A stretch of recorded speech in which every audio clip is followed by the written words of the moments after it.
Malaysia সরকারের ঘোষণা অনুযায়ী সে দেশে যাওয়ার অনুমোদন পাওয়া বাংলাদেশি কর্মীদের প্রবেশের শেষ দিন ছিল ৩১ মে। অনিশ্চয়তার মধ্যে শুক্রবার দিনভর অবস্থান করে স্বপ্নভঙ্গের যন্ত্রণা নিয়ে রাতে কয়েকশো মানুষ বিমানবন্দর থেকে ফিরে যান। তবে কতজন শ্রমিক যেতে পারেননি তার হিসাবে এখন গরমিল দেখা দিয়েছে।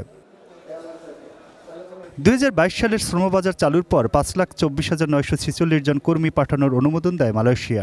এর মধ্যে সব কর্মীর জন্য মালয়েশিয়া থেকে চূড়ান্ত অনুমোদন পাওয়া যায়নি। বিএমইটি থেকে শেষ পর্যন্ত ৪,৯৩,৬৪২ কর্মীকে ছাড়পত্র দেওয়া হয়, যার মধ্যে ৪,৭৬,৬৭২ কর্মী মালয়েশিয়া গেছে। পাসপোর্ট, ভিসা ও কাজের অনুমতি থাকা সত্ত্বেও ১৬,৯৭০ জন যেতে পারেননি, এমন তথ্য দিয়েছিলেন প্রবাসী কল্যাণ ও বৈদেশিক কর্মসংস্থান প্রতিমন্ত্রী।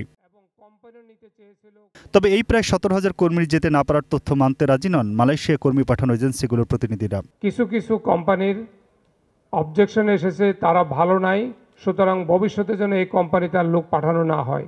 এরকম কোম্পানির অনেক তালিকা আমরা পেয়ে বিএমইটি হওয়ার পরেও তাদেরকে আমরা পাঠাতে পারি নাই।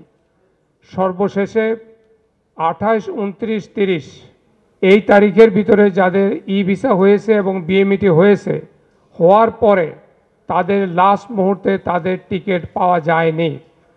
এই টিকিট পাওয়া যায়নি সংখ্যাটি যারা রেডি ছিল যেতে, যারা বিএমইটি করা ছিল, যাদের টিকিট কনফার্ম করা ছিল এবং কোম্পানিও নিতে চেয়েছিল, কর্মীও যেতে চেয়েছিল, এই সংখ্যাটি আমাদের স্টেক হোল্ডারের হিসাবে, যদিও ১৭,০০০ আমাদের মন্ত্রণালয় বলেছে টোটাল বিএমইটির সাথে আমাদের ডেসপাসের ডিফারেন্স, কিন্তু জেনুইন কর্মী যেতে পারেনি তার সংখ্যাটি ৫ থেকে ৬,০০০-এর ভিতরে।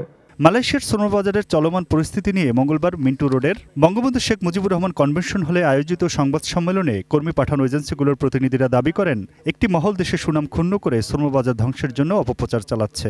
জাতীয়ভাবে এবং আন্তর্জাতিকভাবে বিভিন্ন গ্রুপ, আমি জানি না এই গ্রুপগুলো কিসের স্বার্থে এত বেশি ফোকাসিং পয়েন্টে নিয়ে গেছে আমাদের এই সেক্টরটাকে। কোনো স্বার্থান্বেষী মহল এর সাথে নিঃসন্দেহে জড়িত আছে। আমরা এখনও আবার আপনাদের সামনে দ্ব্যর্থহীন ভাষায় বলতে চাই, বায়রার পক্ষ থেকে এবং আমাদের রিক্রুটেন্সি যারা পাঠিয়েছে প্রত্যেকে আমরা মন্ত্রণালয়ের সাথে একসাথে কাজ করব।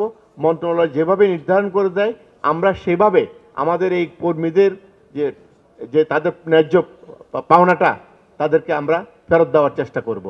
মালয়েশিয়াগামী কর্মীদের কাছ থেকে সরকার নির্ধারিত ৮০,০০০ টাকার পরিবর্তে ৪ থেকে ৭ লাখ পর্যন্ত টাকা আদায়ের অভিযোগও মানতে রাজি নন এজেন্সি মালিকরা। না যাওয়া কর্মীদের মালয়েশিয়া পাঠানোর অথবা পাওনা টাকা ফেরত দেওয়ার চেষ্টা করা হবে বলে জানান তারা। ৫,০০০ বলেন আর ১৭,০০০ বলেন, আমরা আপনাদের সাথে একমত। আমরা আমাদের যারা গ্রামের গরিব সাধারণ জনগণ আছে তাদেরকে কিভাবে রক্ষা করা যায় সেটার সাথে আমরা বাইরা একসাথে কাজ করছি। কেন এই দেশে বেকারত্ব দূর করলে তো বাইরের সদস্য বাইরেই দূর করতেছে। মালয়েশিয়ার বিষয়ে শুধু ৭৮,০০০ টাকা নেওয়ার কথা ছিল, হ্যাঁ, কিন্তু সেক্ষেত্রে বিভিন্ন খরচের কারণে একটা টিকিট আপনার ৩০,০০০ টাকার টিকিট আপনার ১ লক্ষ টাকায় যেতে হয়েছে। এই টাকাটা কি আমরা ৭৮,০০০ টাকার থেকে দেওয়ার মতো ক্ষমতা কোনো রিক্রুটিং এজেন্সি রাখে? যে কোনোভাবে এটা হয়তো হয়েছে দিছে, কিন্তু সেটা যে পরিমাণ কথা বলছে সেই পরিমাণ টাকা রিক্রুটিং এজেন্সিরা নেয় নাই। মালয়েশিয়ার শ্রমবাজার থেকে এমপিদের টাকা লোপাট করার অভিযোগ কেউ প্রমাণ করতে পারবে না বলে দাবি করেন অভিযোগ ওঠা সংসদ সদস্যরা।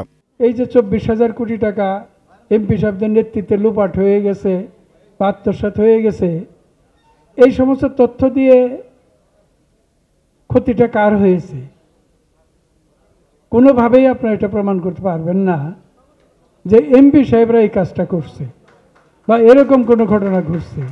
কারণ হলো এই ১০১টা লাইসেন্স দেওয়া হয়েছে দুই দেশে, আমাদের গভর্নমেন্ট ১৫০০ পাঠাইছে। শ্রমবাজার নিয়ে সমন্বয় করে এই সমস্যা সমাধানের তাগিদ দিলেন অভিবাসন খাত সংশ্লিষ্টরা। মালয়েশিয়ার মতো অত্যন্ত একটা ট্রেডিশনাল শ্রমবাজারকে যদি আমরা একে অপরের বিপক্ষে কাজ করতে গিয়ে যদি আমরা বন্ধ করে দিই তাহলে আমাদের কি ক্ষতি হবে সেটি কিন্তু আমাদেরকে বিবেচনায় রাখতে হবে।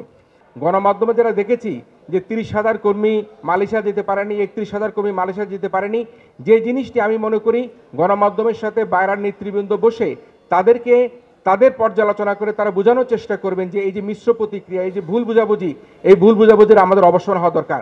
Aminul Islam, ATN news, Dhaka. এখানকার নেতারা যারা আছেন তারা বলবেন যে ই ভিসা দেখা